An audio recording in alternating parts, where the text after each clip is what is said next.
So yes, you and I had some similarities when we first met and shared our own stories. And mine really did start as a very, I was quite young. I was about 18, 19 years old, and I really started to really feel a passion for, fitness and being healthy and staying fit. And my focus early in my, life was really around hardcore, I'll say hardcore fitness. So I was a fitness instructor. I did spin classes. I did a class called Butts and Guts. And then I got into running and I started running marathons, and then I ran half marathons. And I did that pretty aggressively for about, I don't know, 18 years or so. And then and at the same time, I had graduated from college. I got a degree in public health, and I really thought I was going down the path of corporate health and wellness, and that's where I first started. But I found myself transitioning into other types of HR roles, and so I ended up in human resources.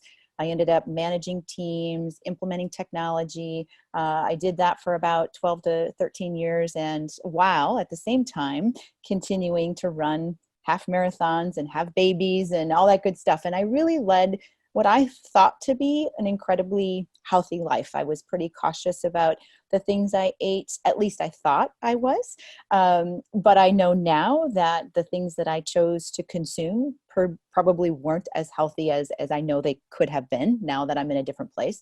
But anyway, so I've been in corporate human resources types of functions for the last 20 some years. And about 12 years ago, I went into consulting.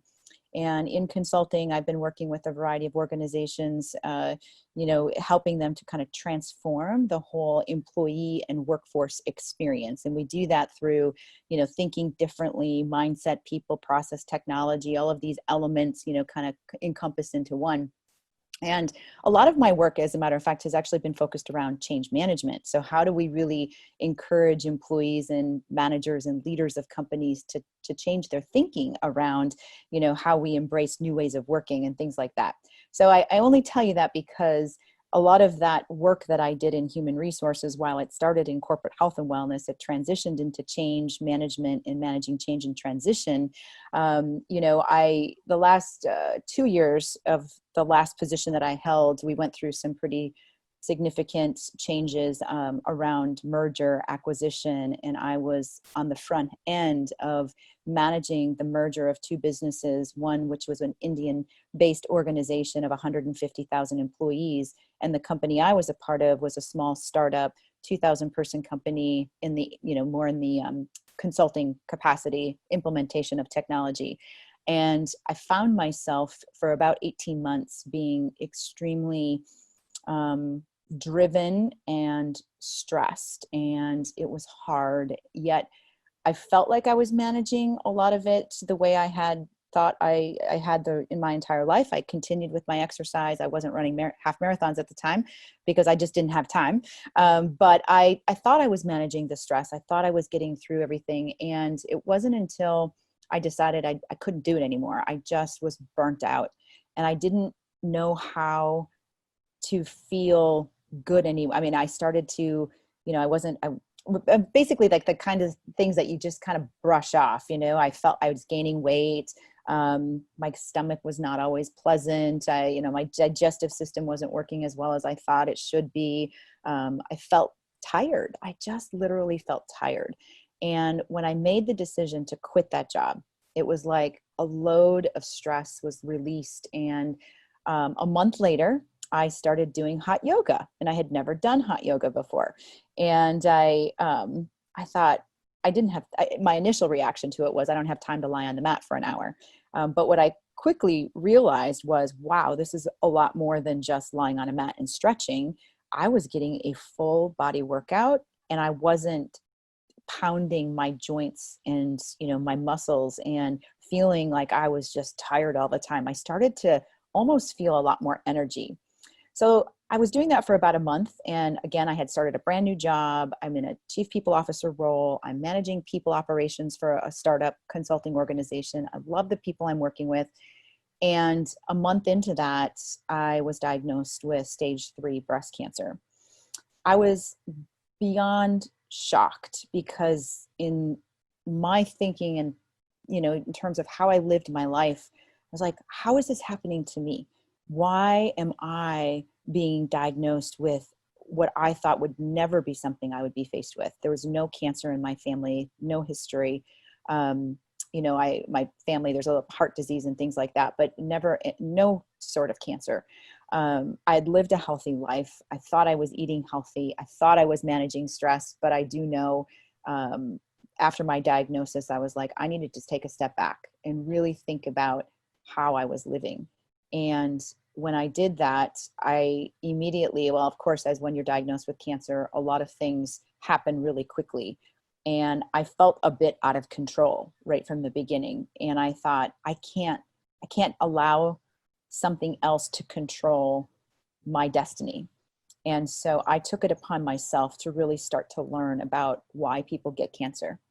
And it really isn't about hereditary. It isn't necessarily about, just in the genes and things like that. It really is about an entire lifestyle. And when I looked back on my life of 24 months, I was stressed out. I wasn't eating as well. I was putting things into my body that weren't potentially healthy. I wasn't exercising as much. And if I was just like going hard and, damaging my body rather than taking care of my body.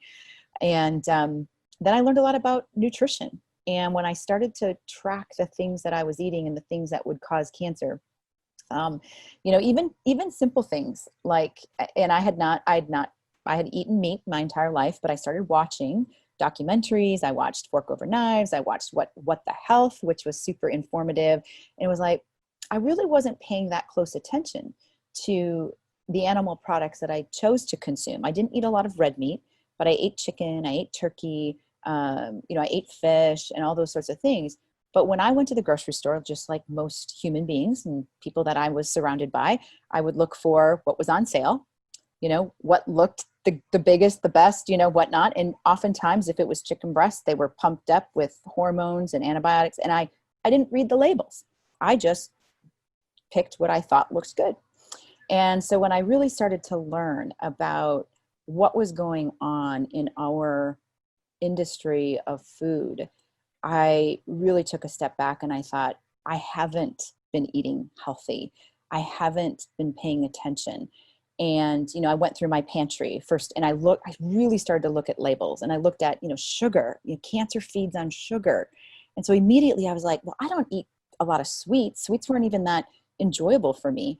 But what I did learn was that a lot of the things, the packaged and the processed foods that were in my pantry were loaded with oils and sugars that were not healthy. And I really started to recognize that if I wanted to take control of my own health, I had to start with what I was consuming. So that's kind of where my journey started. I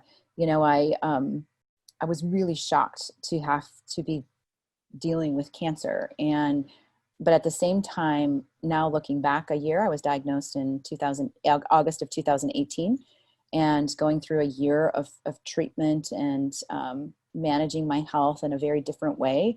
I am now the healthiest I have ever been in my 49 years of life.